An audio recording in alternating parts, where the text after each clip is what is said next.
Good morning. I'd like to welcome everyone to this hybrid meeting of the Planning Committee. The planning meeting is being broadcast live over the internet and will be available to view online now and in the future. Please be aware that this meeting is being transcribed only for the purpose of producing the minutes. This transcript will be deleted once the committee approve the minutes. The transcript should not be downloaded by anyone other than Democratic Services. We welcome the use of the Welsh language at meetings. I have had no requests for people to speak Welsh today, so this meeting will be conducted in English only. Those attending in the chamber, please be aware that we are all on camera and you may be visible on screen when people around you are speaking. And please remember to speak clearly into your microphones. Committee members participating remotely, can you please refrain from using the chat function and instead use the raised hand icon to indicate when you want to speak. Please remember to keep your microphone muted when you are not talking.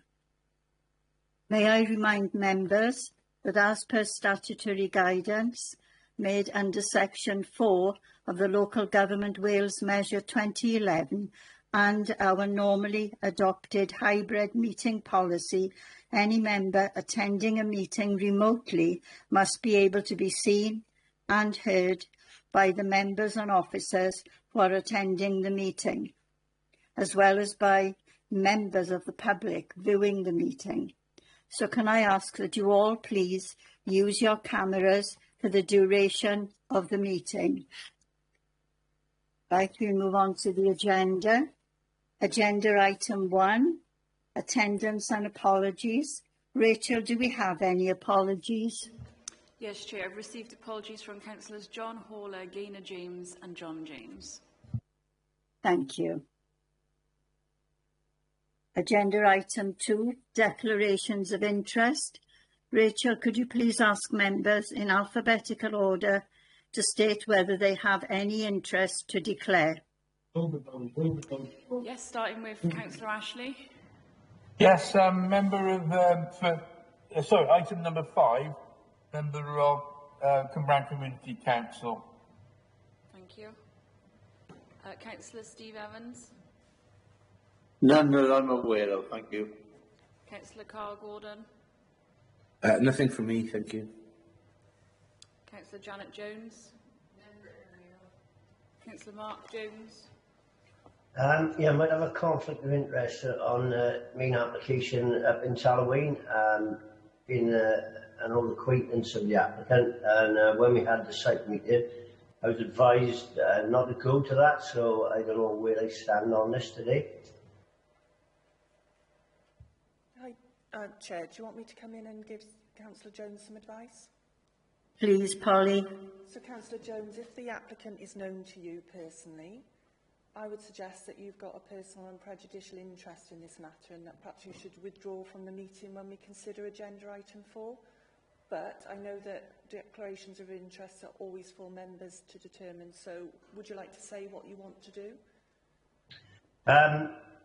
Yeah, well, for that item, then yeah, it's best if I didn't participate in that. So what we'll do when we reach agenda item 4 is if you can leave the meeting, and then we'll call you back in for agenda item 5. Okay, thank you. Thank you very much. Thank you. Okay, moving on to Councillor Parish. Nothing to declare. Councillor Slade. Nothing from me. I can see that Councillor Best has now joined the meeting. Have you got any interest to declare, Councillor Best? Yeah, cheers. No, nothing. Thank you. Thank you. Thank you, Rachel. Right, we go on to agenda item 3, minutes of the Planning Committee from the 22nd of October 2025. Members, could you possibly state whether you have anything to raise in relation to the minutes? If not, I will take them as approved. I can't see any hands up, so we'll take them as approved. I'd like to thank Councillor Steve Evans for chairing the last meeting in my absence. Thank you, Steve.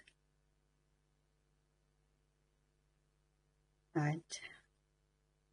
We'll go on to item 4, planning application 24P0224 FUL, proposed use of surplus garden land for transit caravans and site enclosure at land at Blue Bowl, Tallawain. Can I ask? Chair, it's Polly again. Can Councillor Jones please leave the meeting? And we'll call you back in when this item has been debated and decided. Okay.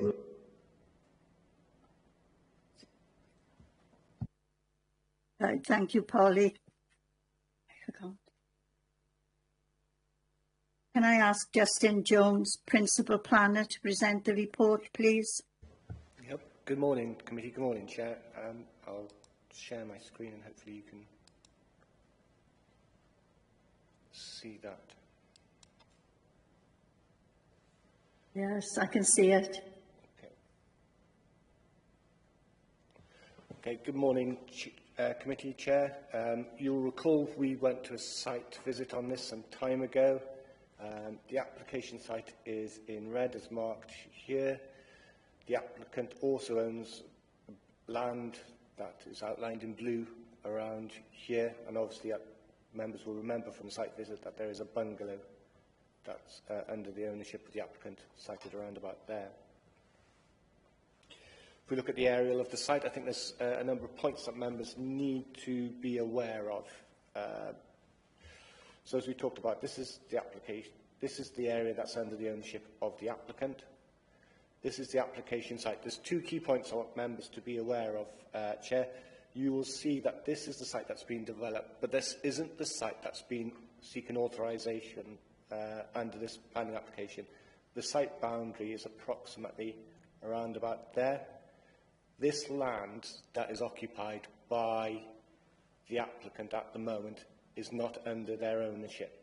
So the application site has been amended so that the land in question is under the ownership of the applicant. So that is approximately where my cursor is showing the site to be.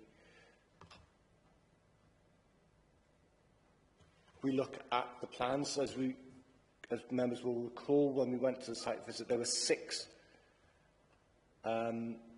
caravans there. The application now has been reduced to 2. The block that we saw, and the shower block that we saw now, will be fundamentally the same, but will move down. It will connect into the Blue Ball bungalow in terms of the water and drainage discharge, and that's been consulted on with Welsh Water, who raised no objections. You'll see that there are 2 caravans sited there and the parking spaces. There's a separation of 3 metres between the caravans. That's required for fire regulations. You'll also notice that there's a storage area and there is landscaping to go within the site. Access to that site is from the adopted highway and is across the land that's under the ownership of the applicant, and will then go into the site. And what these tracking diagrams is to show is that with the caravans in place, they can still manoeuvre easily within it. And as you'll see as part of the management plan, that is why we've had that up front, is so that this manoeuvring and the siting of these caravans can be done with the applicant on site to make sure that this is done. Again, this is for the second caravan that goes there. You'll also note, Chair Committee, if we go back, is that this lane also serves these garages and is the principal access for 9 and 10 Blue Ball, which is along here. We'll see some photographs in a minute, but again, we did see this out on site, but just to give you some context in relation to that. So in terms of neighbours, as you said, this was formerly a garden that belonged to one of the neighbours and has been sold off separately. There is that boundary fence that's already on site. That's of approximately 2.4 metres. The separation distance between the nearest rooms is approximately 18.5 metres. But along that boundary, there are other structures that are in the gardens of the adjoining properties. So in terms of privacy, we're fine in our view. So again, this photo was taken recently. 2 key points. One is obviously you'll notice that the caravans are down to 2, but it is still within the whole land, some of which isn't under the ownership of the applicant. So this site will be smaller, so these caravans and those things will be moved closer to the entrance here, and that block will just move down, but that block is still staying. So again, within the site, you can see the refuge is collected. And again, these are for 9 and 10, and from the representations we've had from waste, they come and collect these waste bins. So the waste from this site can also be collected satisfactorily. You'll see that that's the width of the road. This is the bungalow. So again, access and egress for 9 and 10 is considered acceptable. We look at the adjoining boundary, but again, this particular part of the boundary will be moved and will be brought down as this land isn't under the applicant's ownership. But as you can see, the adjoining land is used for parking in relation to the properties on Commercial Road. So that's the end of the presentation. I think one of the points you'll see in terms of the representations, there's been a lot, and we've considered those, and I think that's why we've gone for a 2-year temporary period, because there's a lot of concern that's been raised, and I think we need the evidence to see if that concerns that have been raised is true or not, and we also need time to see if this management plan has been submitted. Bearing in mind, Chair, we withdrew this application before because the applicant no longer lives in Bluebell Bungalow, which, for context,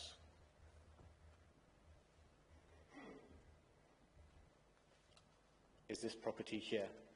So we believe, after getting amendments to that management plan, we believe it can work, and that the applicant doesn't necessarily need to live at Bluebell Bungalow, but it is still under those. But again, this 2-year time period we believe is reasonable to make sure that works. Why have we done 2 years? We've believed that a year isn't long enough to assess how the impact would be on that smaller site with those 2 caravans and how that management plan will work. And we believe that if there are any issues, we want to be able to resolve those and deal with them. And we believe anything longer than 2 years would, if there is an issue, would be too detrimental to the amenities of the adjoining neighbours. There's been no highways objections in terms of the access and egress and the manoeuvring, so on the highways point of view, we're satisfactory. On that, Welsh Water are fine in terms of the water and drainage. Environmental health are also fine in terms of noise. So on that basis, we're recommending approval, but we do recognise, and we have acknowledged within the report, Chair, the relationship of the site and how that sits within the wider settled community. And so that's why I think this temporary period for this smaller site, for the 2 caravans, is a reasonable way to go. That's the end of the presentation. Happy to take any questions. Thank you, Chair. Thank you, Justin. Members, we have a third-party speaker who wishes to address the committee today, and I would like to invite Mr. Michael Byrne to address the committee. I'll give him a minute or so.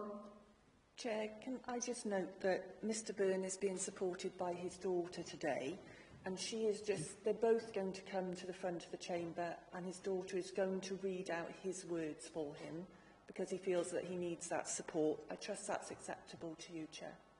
Yes, that's fine. Thank you. Thank you for letting me know.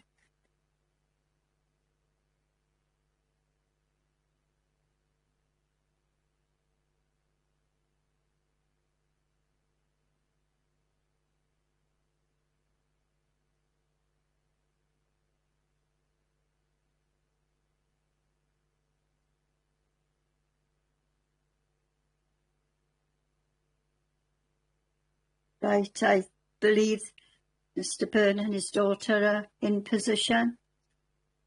That's correct, Chair. So we'll just set them up to start now. Thank you. Right, yes.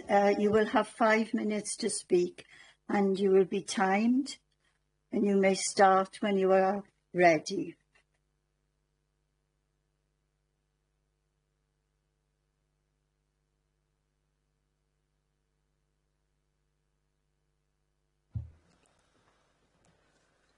My name's Sarah Byrne and I'm representing my father Michael Byrne. I will be reading out his statement. I would like to thank the Planning Committee for the opportunity to outline not only my concerns and objections, but also the concerns, objections and fears of the local community with regards to this planning application at Blue Boar Tallaghwain. As has already been mentioned in the report presented, we are aware that obviously not all of the land is in the applicant's ownership. As you will also be aware, and this has been mentioned in the report, there are in excess of 70 objections, new and old, as well as my own, which represent the local community. And which what also has been mentioned in the report is that it is clear that there are issues in the area with regards to access. If the application was successful, how can the community be sure that the site would be reconfigured to be compliant with the revised plan and the new site management plan? We appreciate that, obviously, a statement has been made with regards to that, but we also state that, as we're aware, the site isn't completely in the applicant's ownership and there has been no enforcement so far. Members of the local community brought the activity in this area to the attention of the relevant authorities starting in July 2023. But up until this day, there has been limited enforcement or acknowledgement of this. The local community and myself have had the ongoing support of our local councillors, which we are completely grateful for, and I ask the members of this planning committee, as an elected body which has a duty to represent the community, to seriously consider the impact this will have on the local area and the local community. Thank you for your time. Thank you, Ms Sarah Byrne and Mr Byrne.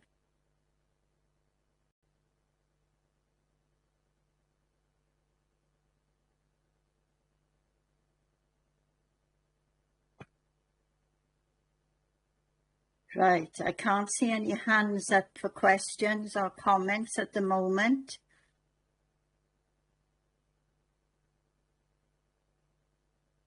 Oh, I can see a hand up now. Councillor Steve Evans, would you like to ask your question? Yeah, can I give us some advice in how they're going to separate the land that's not owned by the applicant? And also, I'm still concerned about the access in and out, particularly to the other properties. You know, a highway that looked at it, they probably only look at one snapshot of that particular road and not the day-to-day 24-hour use of it. So I am concerned about it because I have looked at it and I don't think it's viable myself, but that's my own personal view. So could you come back on that, please? Right. Justin, could you answer that, please? Yeah, thank you, Chair. And I'll also take this opportunity, if I may, Chair, to answer some of the points that the objector has made as well. So if I start with Councillor Evans, if we look at sorry, I'll just get the screen back up. 2 seconds, Chair.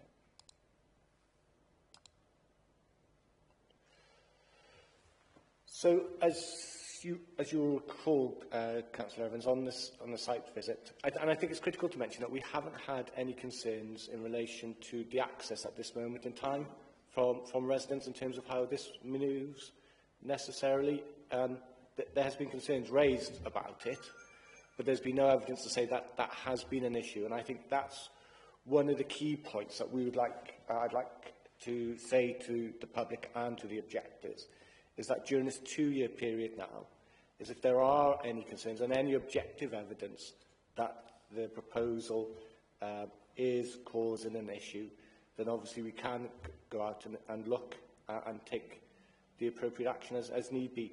But that's why we have this, what's called a test period, to see if this does work, because obviously one of the points, as members will be aware, is that when we look to refuse applications, one of the points that at appeal will be look at what is the objective evidence to demonstrate that harm, and for us we don't feel that that evidence of harm is there. So I think in terms of, is this on the screen?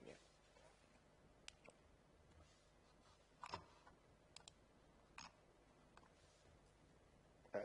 So in terms of the access, we've had detailed drawings that have been looked at, and bearing in mind that the only people that have a right of access over this land is obviously the bungalow, 9 and 10, these garages, and the garages around there. So in terms of traffic generation, the advice is that it is minimal, so there's no reason why, in terms of our access, why it can't facilitate that, and it does. There's already there, and they're manoeuvring back and forth within the site. As you can see, the width visibility displays are fine for this level of traffic, bearing in mind it is a lane, and that width and that road hasn't to date caused any issues as far as we're aware. But again, during this time period, if there are any issues, then obviously we would expect members of the public to come back to us. I think one of the points we'd like to make on that is that any complaints that we investigate will be done anonymously, so people won't know about that complaint. So I think it's important that people feel they have the ability to make their points. And I think that's one of the points that the objector is making about access. We're satisfied that, given that width, it's fine. There have been points, as members will note within the report, about access to the adjoining playing fields, which is at the front. But that isn't part of this application. That's a separate issue that needs to be resolved with the applicant. And I know that my colleagues in assets management are looking at resolving that, because obviously the council has a right of easement over there, so we're making sure that that easement is available, and that those discussions are ongoing. But we have to look at the application before us, and there's no evidence before us that this application has resulted in additional parking pressures or access from this development in its own right. That isn't to say that what's happening in relation to Bluebell Bungalow and elsewhere, that there aren't an issue, but we can only look at the application before us and not upon the actions wider than that. And obviously, as you will see, as part of the management plan, there is the need to keep a register and to keep a register of the details of those cars. So if they did, for whatever reason, the evidence doesn't suggest that at the moment, but if for any reasons they are parking at the front, then we have that evidence before us and we can take the appropriate action if need be. In terms of the configuration that's been raised in terms of the land, you'll note that there are conditions in relation to that and timeframes for implementation of that boundary wall, obviously which will make the site smaller, and obviously any not complying with those, then it is a matter for us to consider under a breach of conditions notice. But obviously, as members will be aware, national guidance is that we should always seek to resolve matters rather than going through a formal process. So we will be doing that if it came to that, but we're quite confident that the applicant will comply with the conditions and the approved plans. In terms of the owner getting back his land, that is a private matter that we can't regulate, because as members will know, we regulate the development in the public interest, not one landowner against the other. It is for landowners to go through the courts in terms of protecting their private interests. You will also note, and it was a concern that's been raised about enforcement of the conditions under the site. And obviously, we are aware of those concerns, and we will deal with those matters as they come to hand in accordance with national guidance and our own guidance, which is to seek a resolution. But if all else fails, we will take the appropriate action as necessary. Concern has been raised about this has been ongoing since 2023, and that is acknowledged. We did investigate. The applicant then submitted an application, which they're entitled to do, and as part of that process, we have negotiated and reduced A, the size of the site, B, the number of caravans that are on site, and its use. So it is a transit site, it isn't a permanent site. So that's why we have the delay. And obviously, as members will be aware, we were in a position to take this to committee some time ago, but it was brought to our attention very late in the day that the applicant has rented Bluebell Bungalow, which is now taking the additional time for us to get the management plan that we think can work to ensure that the amenities and the access and egress for the residents is workable. But again, as I said, that's why we have given it a 2-year temporary period rather than giving it full plan permission, because we need to make sure that that is the case. I hope that answers your question, Councillor Evans, in a roundabout way. Yeah, can I just come back in, Chair? Yes. You stated that when they came onto the site that they didn't need to have any entrance. Well, as you just stated, the applicant doesn't own all the land, so there has to be access into that other bit of land where these caravans are going. So that doesn't ring true to what you said. So, I mean, you're saying that nobody goes through that access when clearly the land is not owned, all of it, by the applicant, so there has to be access. Maybe I wasn't making myself clear, and I apologise, Councillor Evans. So this is the adopted highway. This blue land is owned by the applicant. So this is where the caravans will come through. Then that's the application site. So in terms of the access and egress, the land is under the applicant's ownership. The part of the site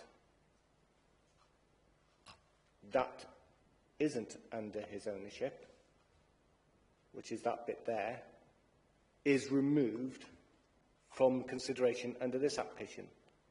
So the red is the application site, which is under the ownership of the applicant. The blue land, which is how the site is accessed, is also under the ownership of the applicant.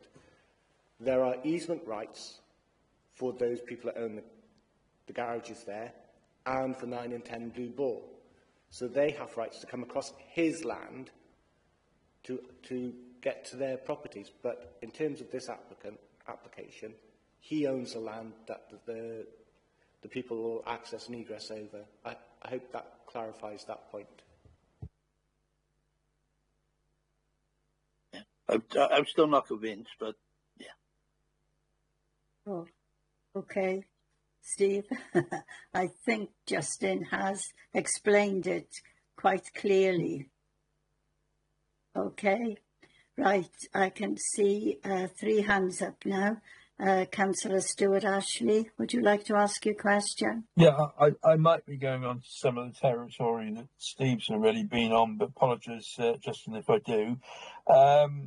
I asking about the previous on it, because obviously you stated that there was a lot more caravans on there, but now we restricted the land down to the ownership of the current owner that we've got 2. You did. I noted that it's a transit site, so that means that people come and go on it rather than permanent residents.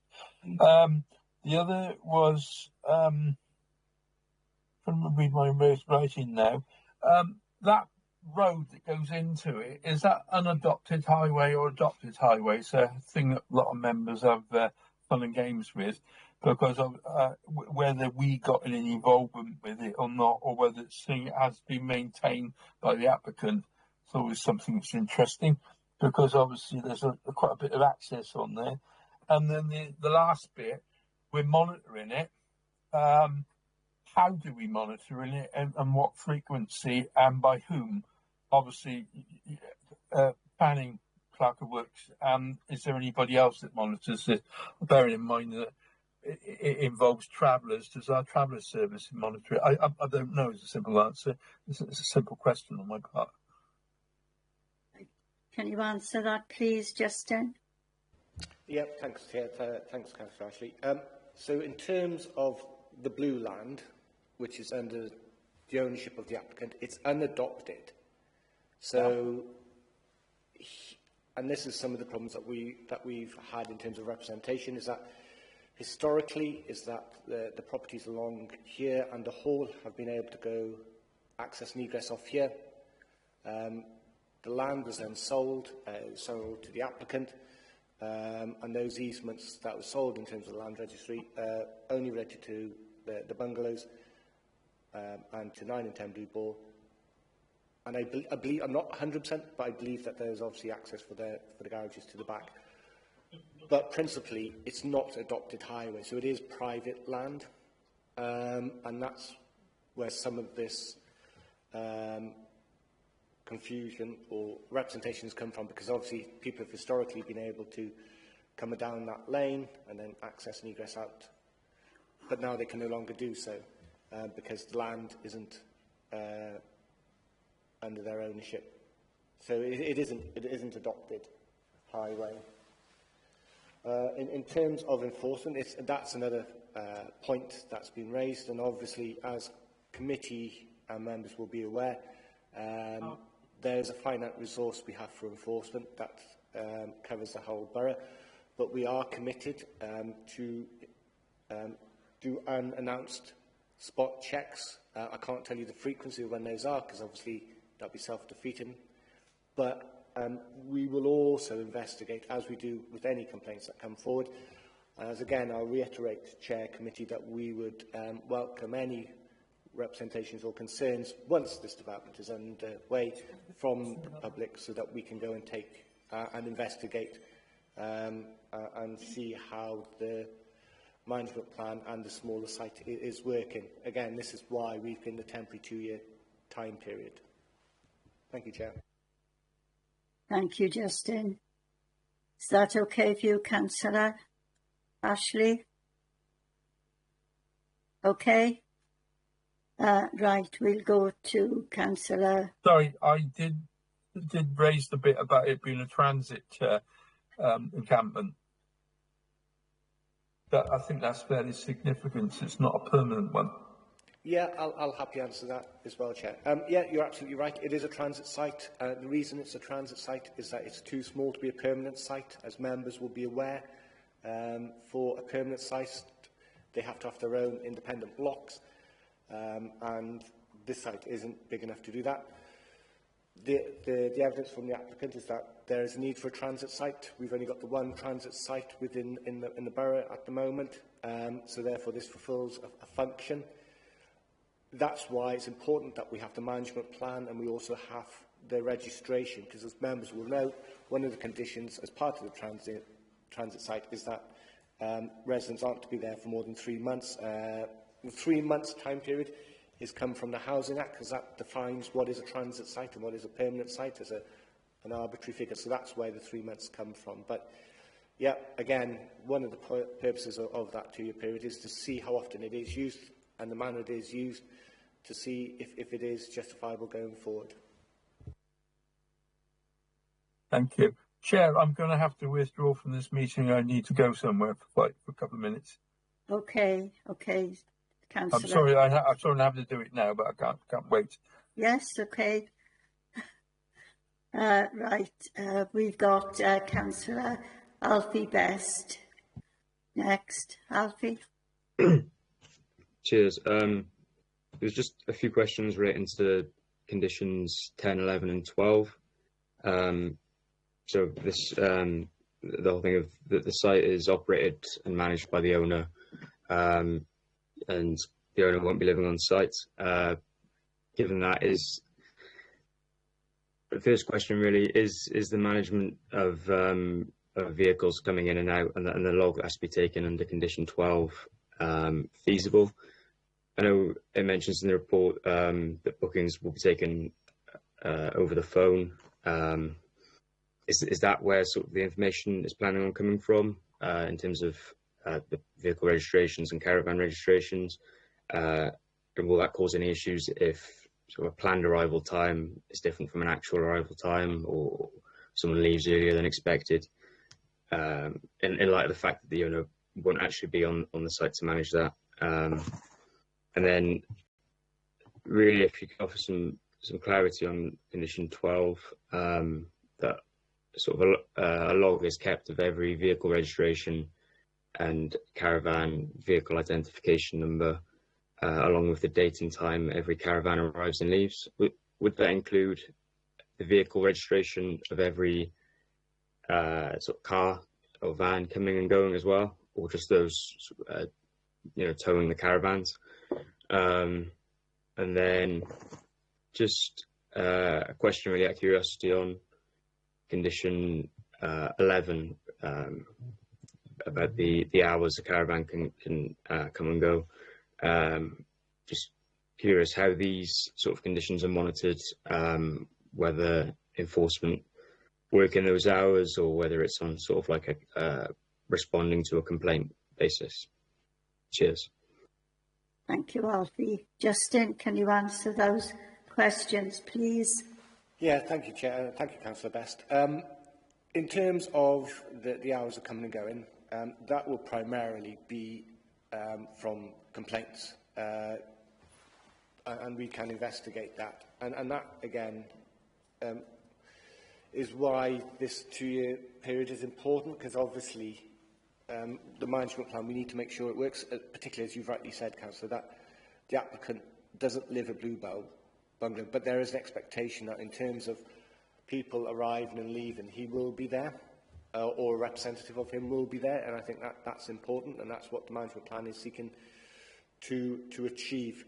In terms of the registration, then obviously you'll see that there's a condition about there's to be no commercial activity going on site as well. So there will be the expectation that you'll arrive with a caravan, then you'll arrive with a car. That's what we're led to believe, and that's what we'll be monitoring. Now, if during the time period, the trial period, that isn't happening, then obviously we need to review that and see how that could be done. I think it's important to say that this isn't set in stone, this management plan, and if there are issues with it, then there may be teething issues to begin with, and obviously we need to resolve those going forward. At the end of that 2-year period, we need to make a decision whether this works or it doesn't, or it needs, that management plan needs to be altered to reflect the concerns that have been raised. So that's why we've got the conditions as they are. The condition about the registration is also important for another reason, that, remember, there's a time limit for how long anybody can stay on that site for 3 months. So one of the ways you monitor that is by having those registration documents. And obviously, as you see, we have asked that register is available to us given 24-hour notice, which is a standard type of condition you'd expect to see on a caravan site in itself. So that's what those wordings are, and we have adapted it to that effect. We think it's enforceable, and speaking to the enforcement team leader and with the group manager for development management, we believe it is feasible to do that. But again, the devil's in the detail of how it is operational run on site, which is again why we're in a temporary period. And bearing in mind, as I said at the very beginning, Chair, we're talking about 2 caravans and 2 cars, not the 6 that we saw originally. I think that's a more a better number that we can accommodate and deal with within the site and within the context of the residential area.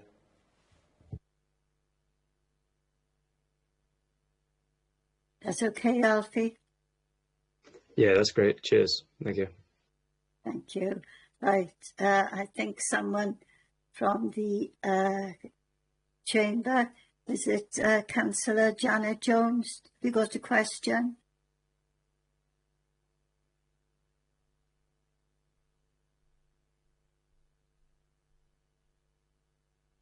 There's just a slight delay, Chair. Councillor Jones' microphone isn't working at the moment. Oh, right. Okay, thanks, Chair. Thank you, Ben. Rich. Two questions, really, please. Are you satisfied that the 52 objections raised in the report have been addressed? Also, the concerns of the 3 ward councillors for that area. Secondly, you say this is a temporary, for 2 years. What happens after that 2 years if we are not satisfied as an authority?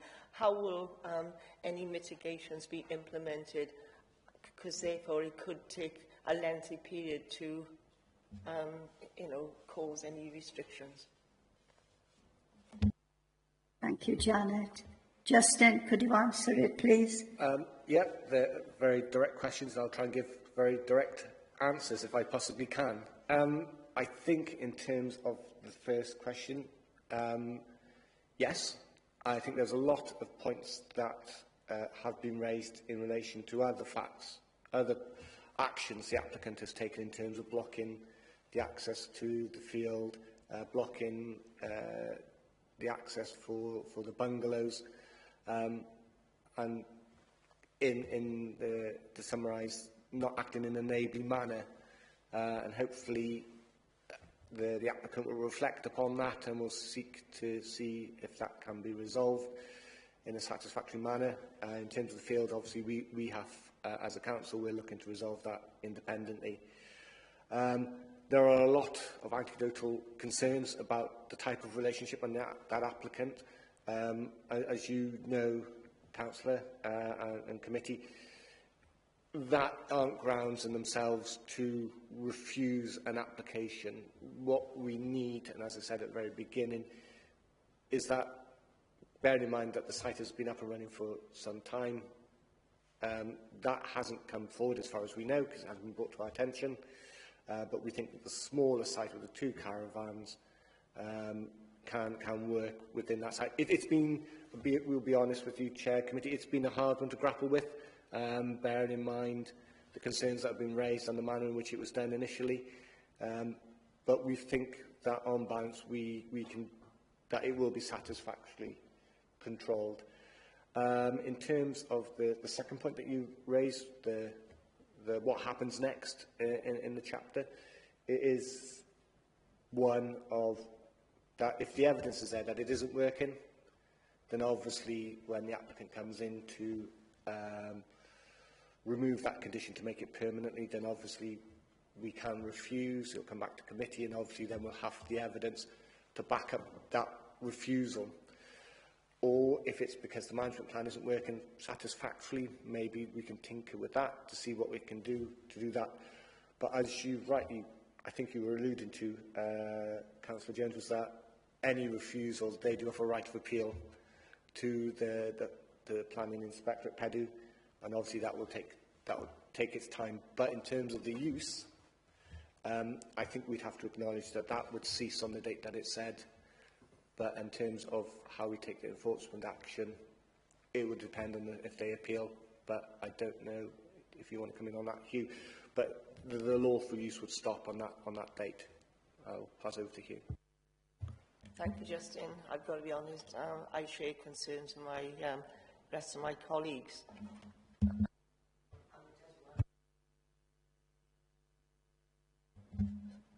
Response.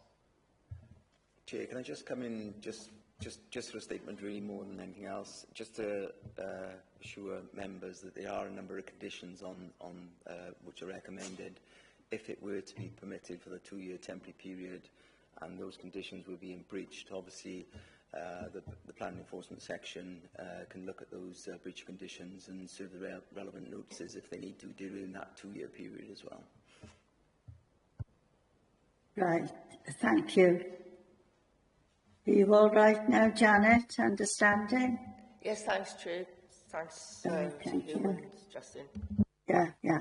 Right, I can't see any hands up at the moment. So I'm going to have to ask a member to move a proposal, please. Chair, could I come in a moment? Yes.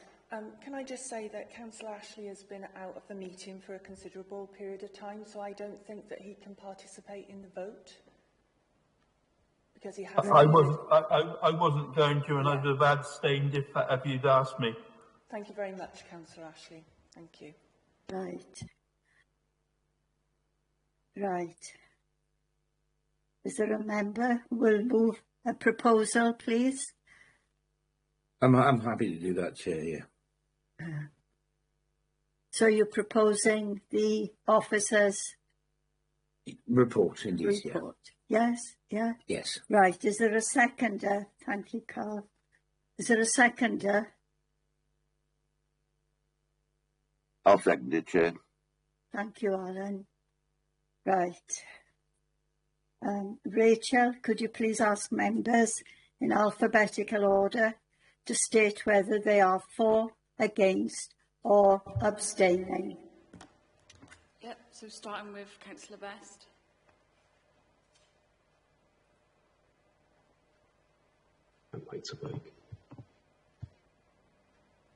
Sorry, I missed that, Councillor. Sorry, I can't get my... Can you hear me? Yeah, I can hear you now. Sorry, yeah, my computer's lagging quite a bit, sorry, yeah. How are you voting? For, sorry, it keeps cutting in and out. For? Yep, okay. Councillor Evans? For, as long as the enforcement is implicated quite severely. Yeah, thank you. Councillor Gordon? Yeah, for with conditions. Councillor Janet Jones? For with conditions. Councillor Parish? For, and obviously the conditions. Thanks. And Councillor Slade? For. That's unanimous approval, thank you. Right, this application has been approved. Right, we'll move Chair, on. I'm just going to invite Councillor Mark Jones back in a second. All right.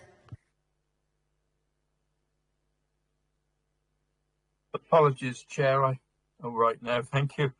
Okay.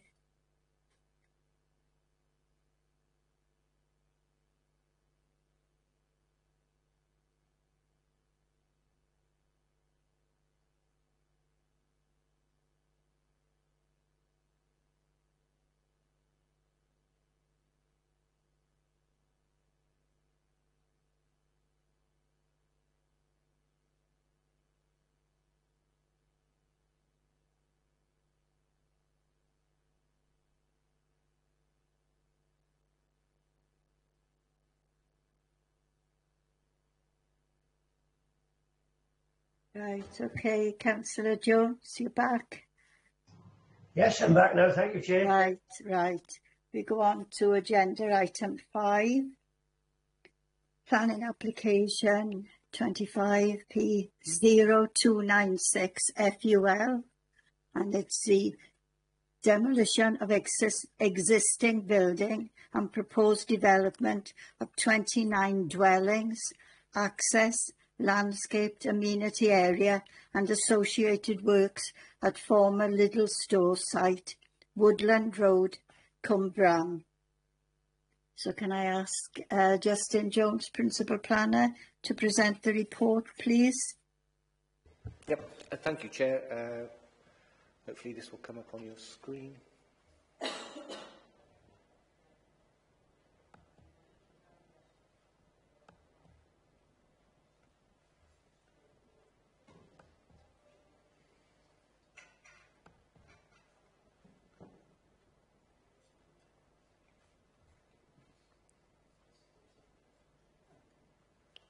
Hopefully you can see that. Unfortunately, I can't get it to go into slide mode, but at least you can see the screen, I suppose. So there's the application site. I think we're all aware and have been to Lidl, so I won't.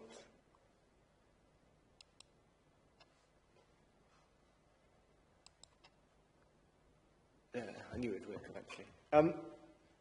So this is the application site. So this is looking south down to it. And obviously you can see the industrial estate, you can see there are National Grid depot, and then beyond that you can see Sainsbury's, then there's Asda's, and there's residential properties. So you can see there. Then this is obviously looking from the town centre across.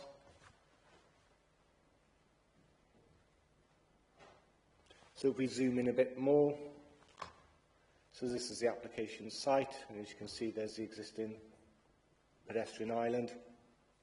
There's the pavement along there, along here as well, and then obviously off the screen then is the town centre. So this is looking for the industrial straight down. This is obviously looking from Cumberland Drive, and this is the application site is beyond the screening of the existing vegetation. So in terms of the character of the building that's there now, it's a single-storey retail unit with a large tarmac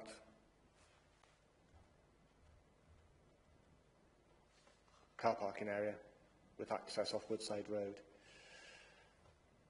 So in terms of developing this site, there's a fantastic opportunity to develop and inform and create a positive development upon the site. So what we have is obviously 29 affordable housing units that are, as you see, arranged on site.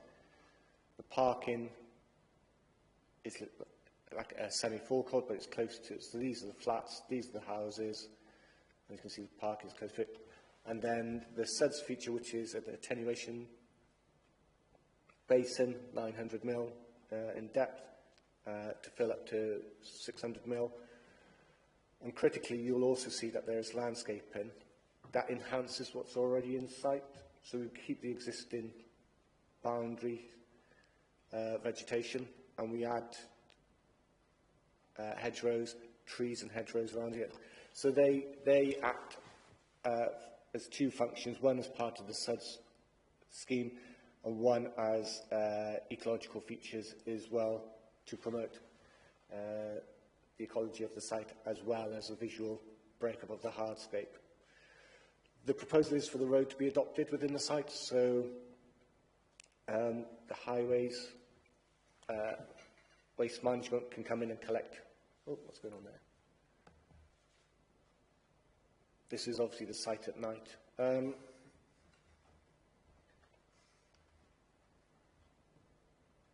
Councillor Ashley, you got your hand up. Do you want to ask a question now?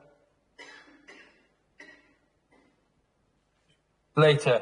Later, okay. So, as I said, that's the configuration of the site, and we'll drill down into this now as we get into it. So this is an aerial photo of the site, and as you can see, we've got 3-storey blocks on the front, and then it graduates down to 2-storey, and we're trying to create a mini street scene within the site, and then we have the interruption at the end, so you get the physical wayfinding of how you get to and around the site. At the core, at the heart of that, is obviously the SUDS feature and the green landscape, and it's particularly important that this a mini amenity space was provided within the site, because as members will know, the relationship to the wider area, because it's in a bit of an island, it's important that these residents had somewhere to sit out and relax. And there will be, it's not shown on here, but there will be some mini little play equipment for the younger children who will occupy these houses. And it's important that they're able to stay in a safe, secure environment, so it was important that this formed part of the heart of the scheme. So we were pleased that that came forward. As you know, Chair Committee, Welsh Government seeks to have higher density on brownfield sites that are in sustainable locations. It doesn't get more sustainable than this within the borough, in fairness. It's right next door to the town centre. So what we have on the principal frontage, we have the 3-storey blocks of the flats, and this is to create a presence and wayfinding, so you can see the site and it articulates well.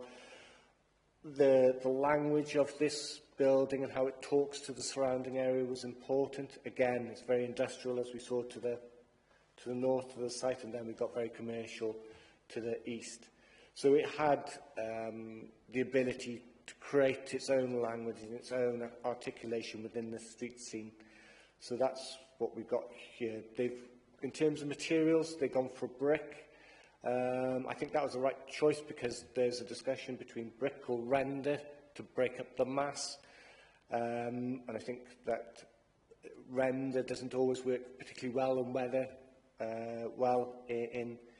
in Wales. So I think the use of brick is a good one, I think. But you don't want it all to be brick of one colour brick, obviously the mass of it and the presence of it could seem a bit bulky, so they've split that up with two-tone bricks. So you've got that bar, which is a good separation of the mass. And then to add some visual stimuli, we then have those minor protrusions of the window detailing, and obviously of a different material of gabling, of cladding, which breaks up that mass and adds some stimulus. So obviously these gateway features entices you around the curve, and critically it will also help in terms of directing that desirable line into the strategic canal side area. But for this it also creates that desire, and we've got that active frontages with the front gardens, the doors, but critically we've also got defensible space with hedgerows and fencing. They've also broke up the tone of the blocks, so it didn't all look the same, so it created some visual stimulus again, so within the area. So if we then start walking through the site, so obviously this is coming off Woodside Road and starting to go into the site. So as you can see, as you come in, you can see those blocks, and if you look at the way the internal configuration of the buildings, it draws you down into the site. So that's an important feature.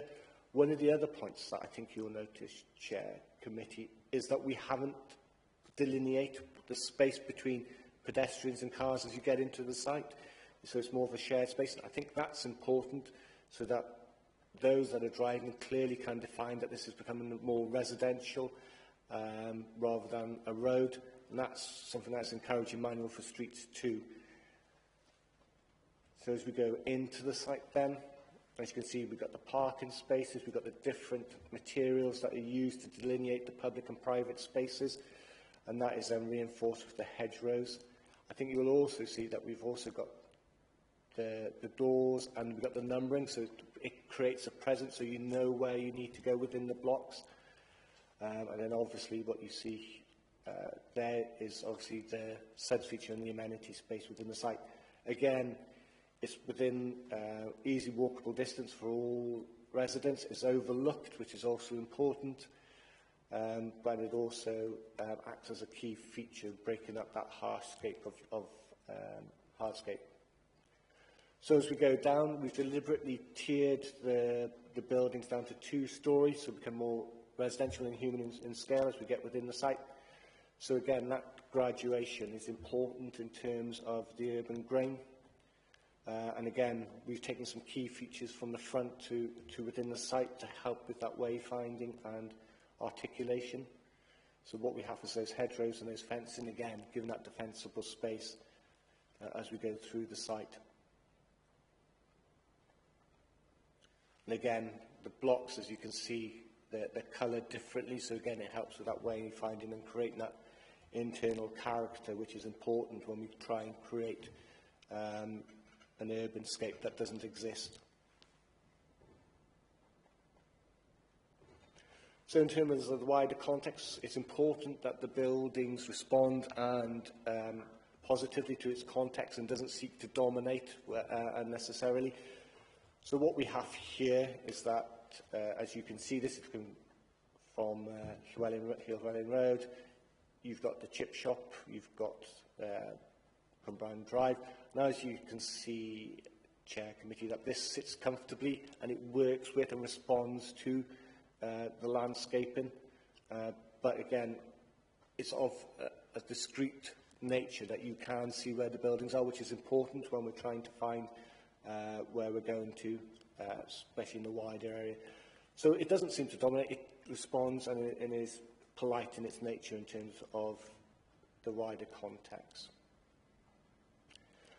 As you know, we are Planning Policy Wales, and our own local plans require ecological enhancement. So as part of the submission, the applicant has done an ecological assessment of the site and also done a green infrastructure strategy. So as part of that, these boxes and the type of boxes for birds and bats have been informed by those assessments, and are located in areas where they are likely to be used and away from humans, so the bats and the birds will use them. I think the other thing that these slides will show you, Chair, is the internal configuration.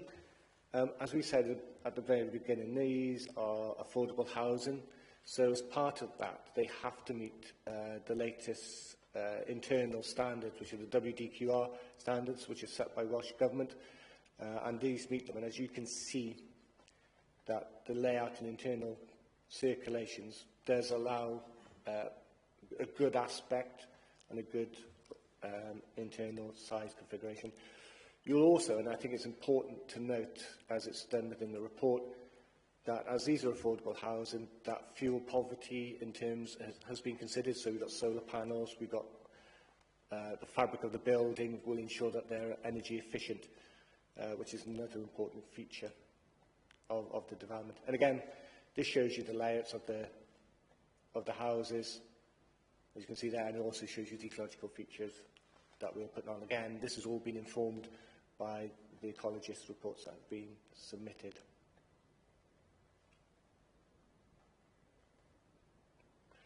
So if we look at landscaping as a whole, we talked about it briefly. What PPW and what our LDP policy BW1 seeks is to enhance, protect what's important, which is obviously the trees along here and here, and then to enhance that with additional landscaping. So we have trees around here, here and here, along with the hedgerows, and this forms and integrates and weaves together to make sure that the hardscape and landscape works well together. The siting of the trees around the amenity space is also where you've got seating area. So during times of it being too hot, there is the shade so that you can still go out. And again, with the younger children, they all like to go out in all weathers. So again, when it's a bit windy and rainy, you can also be underneath the trees as well. So it creates that usability of space by the use of landscaping. One of the points that they've looked at, as we've discussed, is that opposite the site is a HMO. It's in the report, and obviously when you start to increase the scale and massing, especially with the orientation, so these windows face south, so they get sunlight. So there is a standard, it's called a BRE, sunlight daylight assessment, and that talks about a 25-degree. And members will recall we discussed this when we have household applications when they come before planning committee. So basically that is a general rule of thumb. So anything that breaches the 25-degree doesn't necessarily mean it's unacceptable. You just got to do further work. But as you can see on this diagram here, that assessment is clearly not breached. So therefore, sufficient daylight will be able to get into these HMO rooms. So as part of PPW and BW1, all development should have the future occupiers at the heart of it.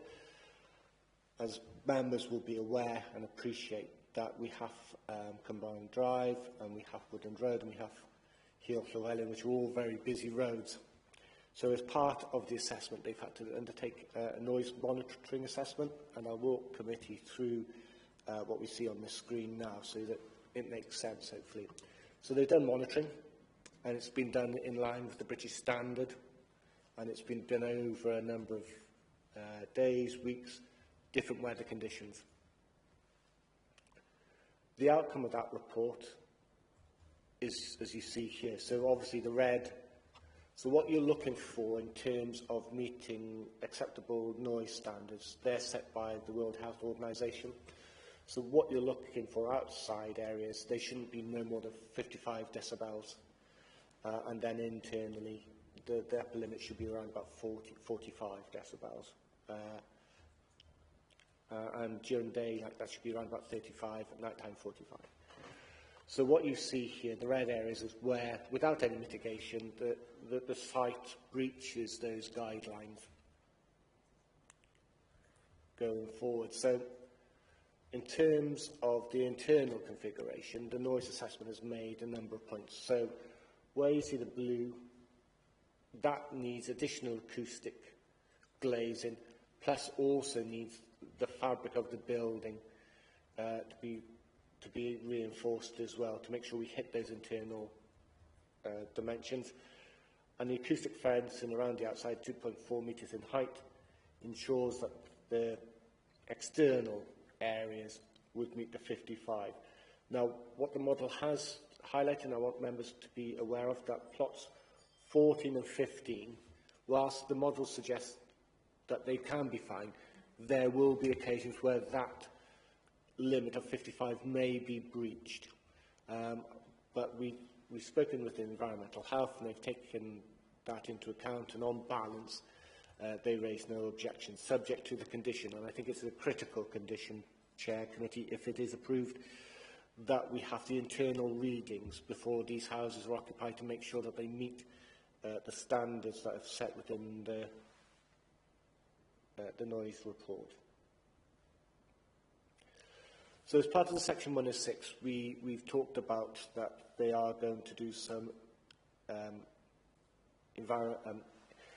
road improvements to the site. So this is just a concept plan at the moment that's forming part of a wider bid by Active Travel. So these plans will need to be worked out, but it gives a broad concept of what we're asking the developer to undertake, so they're aware. They're not doing all this. We did ask, they said no. But what they are doing is this work here, and they are doing the pedestrian control crossing and the tactile paving and all this as part of that. We think that's reasonable and necessary because we want a direct, a commodious route to the town centre, which isn't there yet. They're also reducing the width so it becomes more residential in nature.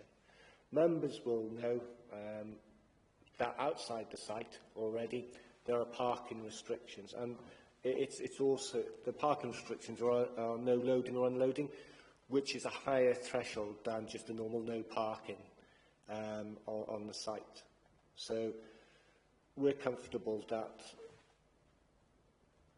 the parking is one-to-one. That is in accordance with our supplementary planning guidance on parking standards because of its location, and that's in line with national policy which seeks to reduce car-borne development and in sustainable locations such as this to promote active travel routes such as walking and cycling, and obviously, hopefully, if our active travel colleagues are successful, the future residents can also take advantage of this. So, in summary, it's a densification of a brownfield site for 100% affordable housing in a highly sustainable location. Taking all that into account, it's recommended for approval subject to conditions. And thank you, Hugh, a Section 106, and that's outlined in the report what that is to be contributed to. That's the end of the presentation. Happy to take any questions members may have. Thank you, Chair. Thank you, Justin. Right, I've got two hands up. First one is Councillor Ashley. I'm sorry if I put my hand up straight away, but there's a heck of a lot in here. I don't intend to go about it all. I'm sure others will pick it up. The main one that I'm picking up is the noise, the bio stuff, which you would expect me to. And I mean, it's a lot to commend this as a plan. I mean, the problem you've got is that it does sit within two noisy environments. And I think that whoever did this is obviously painfully aware of that. And bearing in mind that Taliesin, the old development, didn't have much of this, but it's grown up and the new development further down on the other side of the roundabout where the old school used to be, you've obviously taken some hints from that, because that was going on the direction of this. I mean, I think there's an amazing amount of environmental mitigation into this development. So I mean, I approve of it. But what I was going to ask you, bearing in mind they've done the looking at the noise levels, how much of the bio remediation, for want of a better expression, trees, hedges, and all that, were we proof against any of the noise? Because there's a lot of trees down Llewellyn Road, and there's a lot of trees down the drive, and I'm wondering whether that helps shield, because that's one of the standard suggestions, landscaping. We've done it in Pontnewid, and I mean, it's bordering on my ward, but it does look quite sympathetic for social housing, and it looks like somebody's done a heck of a lot of work to get this in place, which I approve of. Plus the fact that you've got the ecology stuff in there as well. It's good to see solar panels on a development, and as I said, it does remind me very much in terms of material, etc., of the other development that went on the old school site. But this is 10 years later, so I'm glad to see this stuff is on there. One other small question: if we do it a bit better than active travel, I'm glad to see you taking the number of car parking spaces down, because that is a trend now. But obviously putting in cycling spaces and recycling, which is something we're always on about. There's never enough in these social housing places. We need to build that in as well. I just think this is a much better effort than I've seen for a lot. And I like the idea of brick, because Taliesin's got brick in it, and the other. So if you've got a line of developments along there, they all look somewhat, it seems to make a lot of sense, and it's made of natural materials. And I remember us having a go at the one down in Old Cwmbran as well. So maybe we're getting an idea of things that all look the same. No, coming back to it is, how much can we use your plant, your trees and your hedges and things to take that noise out and make it a pleasant place to live? I'll be interested in your views on that. Can you answer that, please, Justin? Yep. Thank you, Chair. Thank you, Councillor Ashley. As I said, the noise assessment had already taken into account the trees.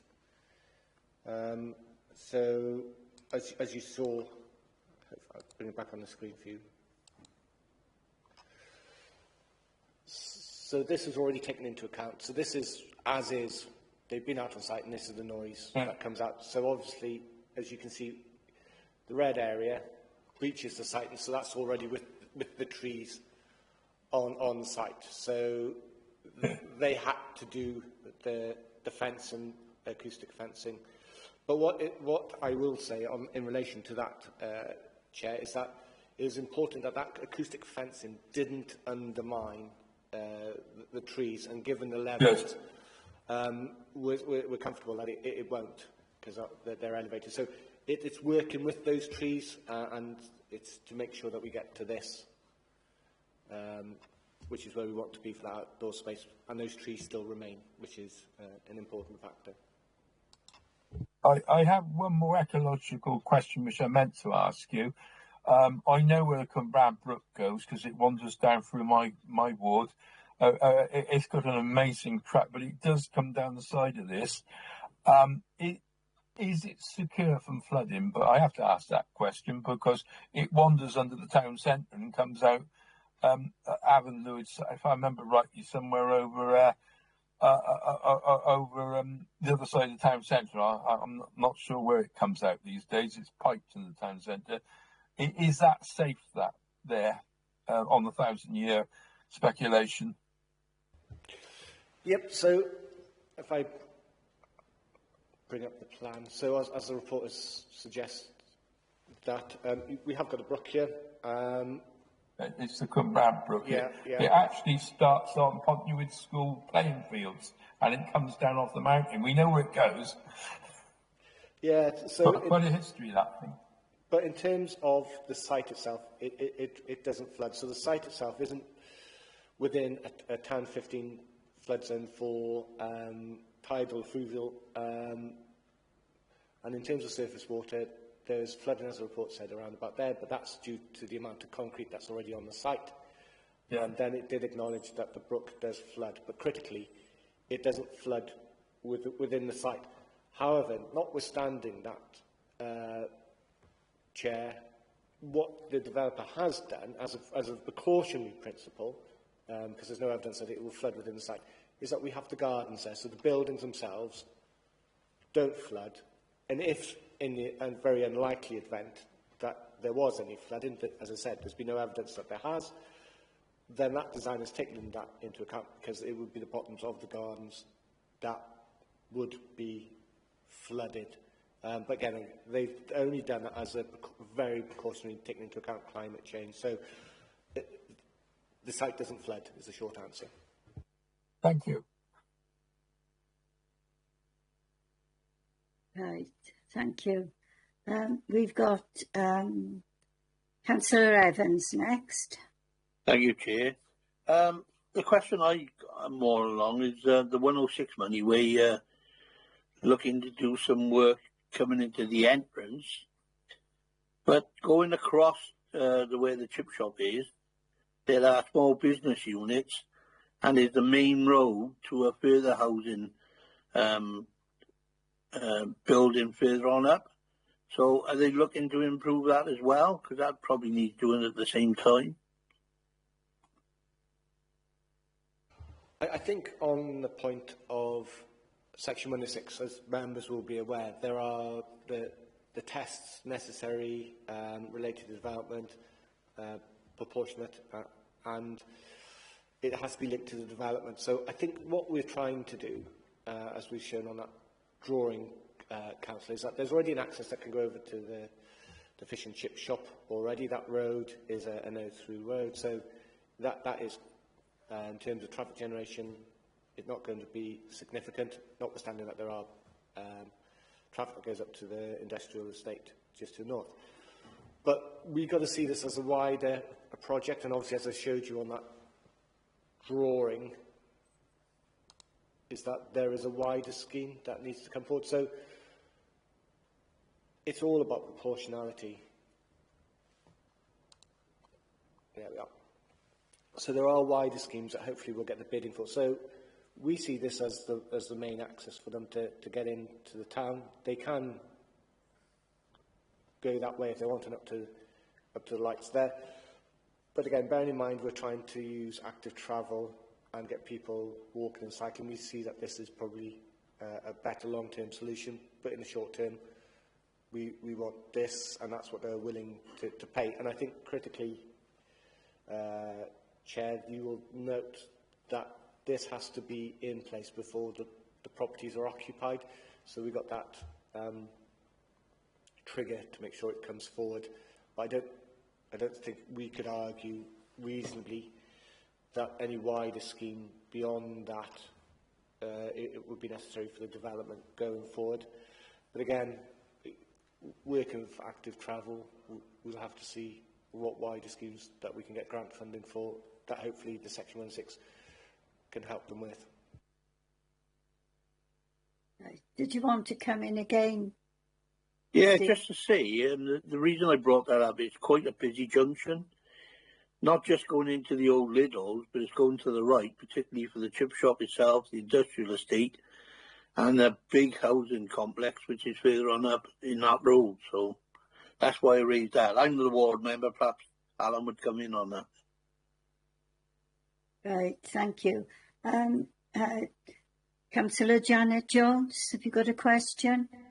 Yes, only two quick questions. Is there provision for cycle racks, bearing in mind we want to promote active travel?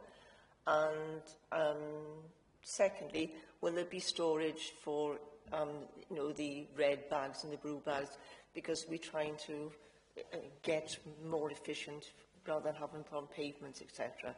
So just a short answer, Justin, would be great. Right, Justin. Well, I hear what Councillor Jones is saying, and the answer is yes and yes.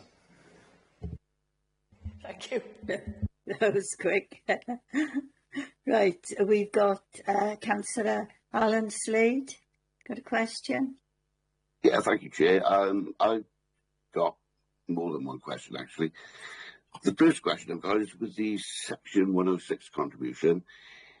The school is within the Lantern primary catchment area, yet there's no, which is full, by the way, it said so in the report, yet there's no contribution necessary because there's another primary school within walking distance. Where will the primary school age children actually be going to school? So that's one question. I'm not happy about the parking. I know everyone thinks we live in a wonderful world where there's 24-hour buses going everywhere. There isn't. In the evenings, buses like, they're very rare, should we say, very scarce. So I'm not happy about the limited parking. And being so close to town, I think people haven't mentioned that other people will park in there. We get this in Southfield an awful lot. We get request after request. It's a perennial issue that they want resident parking schemes in Southfield because of the number of people parked there to go over to the town. So that's going to be an issue in this development. And the third thing that concerns me greatly is the lack of space for kids to play. In this development, we're talking about a minimum 23 children. And, I mean, Fields Interest, presumably, would be having a nightmare over this because it just, there's like no play area. You know, to say that this little space that they've allocated is sufficient, is it? Well, it isn't, is it, really? So they're my three areas of concern, and frankly, I think this has just been an effort to get as many properties in a smaller space as possible, and I'll be voting against it. Thank you, Chair. Right. Justin? Thank you, Councillor. I'll try and answer those questions as best I can. So in terms of the Section 106 and the primary school, again, as outlined in the report, those legal tests have to be met. So the primary school children will go to Maindy, which is just up the road. I accept it's outside the catchment area, but that isn't a grounds for seeking a contribution for a school that's even further away. That just doesn't make sense. That's not reasonable. Bearing in mind that there are surplus places at Maindy. The catchment area is inadequate then, really. Well, that's a matter for education to look at their catchment area, Councillor. That's not for me to comment on education policy. But I understand the reason why Maindy was expanded, and we all know why that was. So we've taken into account the future projections as well. But as you will acknowledge within the report, I'm sure you will agree, that we have agreed that the secondary school, that is at capacity, and there is no other secondary school that they could go to. So there is a contribution that is needed. So again, that meets the necessary and reasonable test, because... That's why I didn't bring it up, yeah. Yeah, but I thought I'd just give a global, so that we're all clear on that particular point. The parking, Councillor Slade, I'm clear of where you stand on parking, but all I can say to that is that it does comply with our parking standards. Whether councils like that or not, that is the stated policy of the council, and that is in line with national policy, which is to reduce parking standards. You know, this is a highly sustainable location. It's clearly within walking, cycling distance of the town centre, and it complies with those standards. So, I would suggest that any refusal on parking would be unreasonable in going forward at an appeal. In terms of outside people parking there, it is a fair point, but it will be up to the social registered landlord to monitor and take provision of how they monitor who parks on their private land. The parking provision is compliant with that, and is for them to regulate their own parking within the site. You said the road was adopted? Yeah, the road will be adopted, yeah, but the parking spaces won't be adopted, will they? they will still be private. It will just be the main access road going through. Okay. But I accept the point that I think what you're trying to articulate is that even on the adopted highway, they'll just park on the main service road going through, at which point then we'll have to take appropriate action, be it double yellow lines or something of that, and that'll have to be enforced.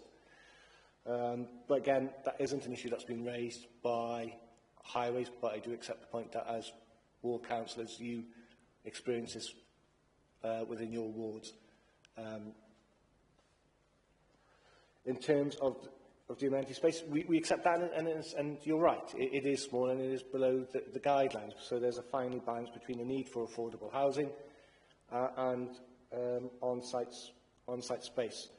It's not unusual for town or city centres locations to have smaller spaces, and that is reasonable.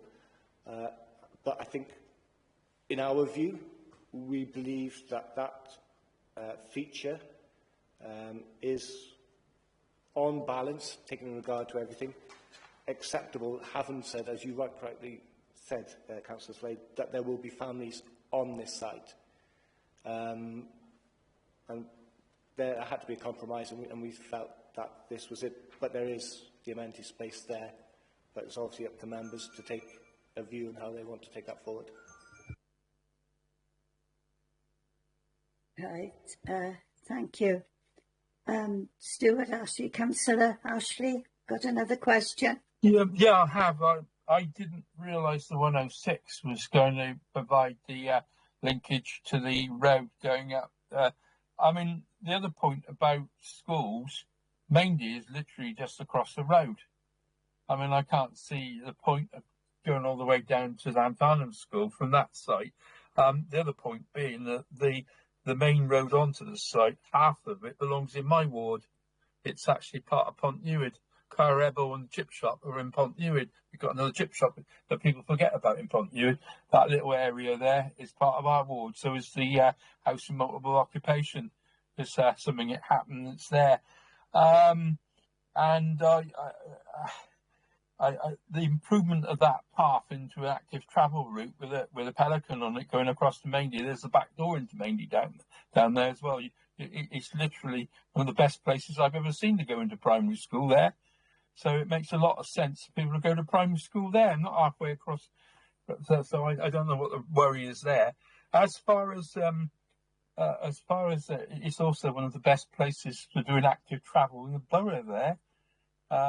So the intent for us to have less car travel, it'd be a good location. So I'm supportive of that being 106 because we've needed a cycle link there for a long time, the Pelican across, because you have to run for it there. It's one of the most lethal locations I know for getting across the road there.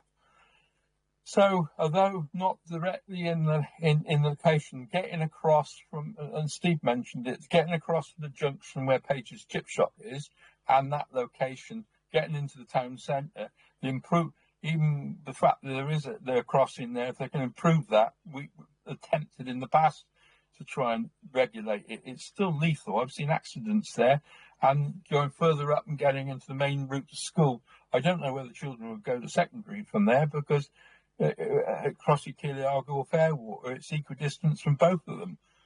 So I still think that 106 money would be well spent improving that path.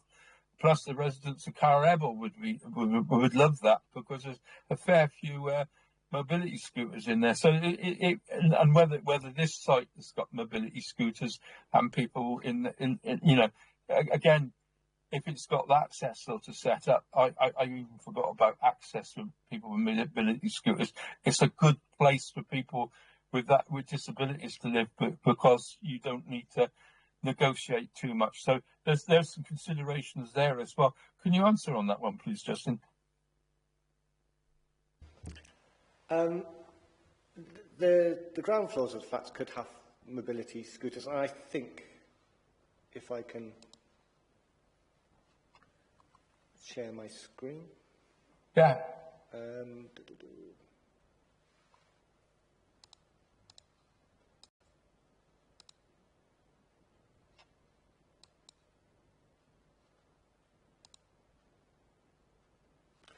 Yep, so what we got within the site is that we got the cycle provision there, and we've got conditions about that, so 6 cycle spaces, and obviously we want that to be safe, secure and sheltered, so we've got condition on that. You'll see here, and there's another one here, there's a bin store, there's a buggy store and a pram store. So that buggy store can also be used for mobility scooters, but the houses themselves,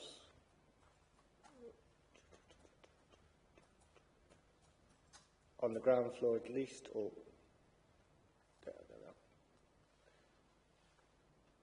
can accommodate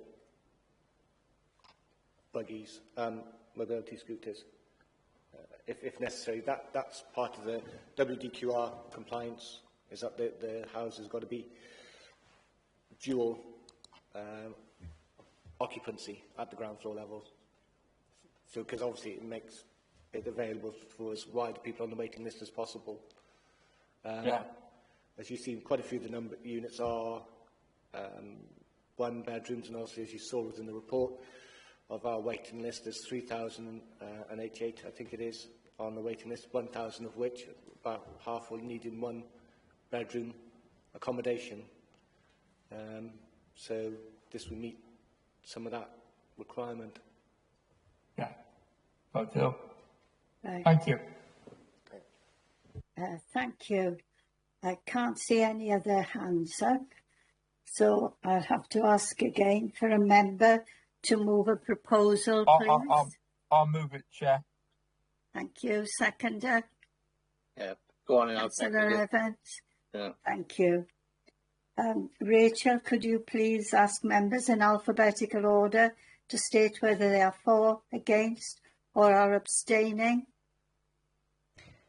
Yes, starting with Councillor Ashley. For. Councillor Evans. For. Councillor Gordon. For. Councillor Janet Jones. For. Councillor Mark Jones. For. Councillor Parish. For. Councillor Slade. Against. Thank you. Right. That's 6 for and 1 against. So this planning application has been approved. Right. I'd like to thank everyone for your attendance and contributions. We've had some really good contributions today, and I thank you for it. I'll now close the meeting.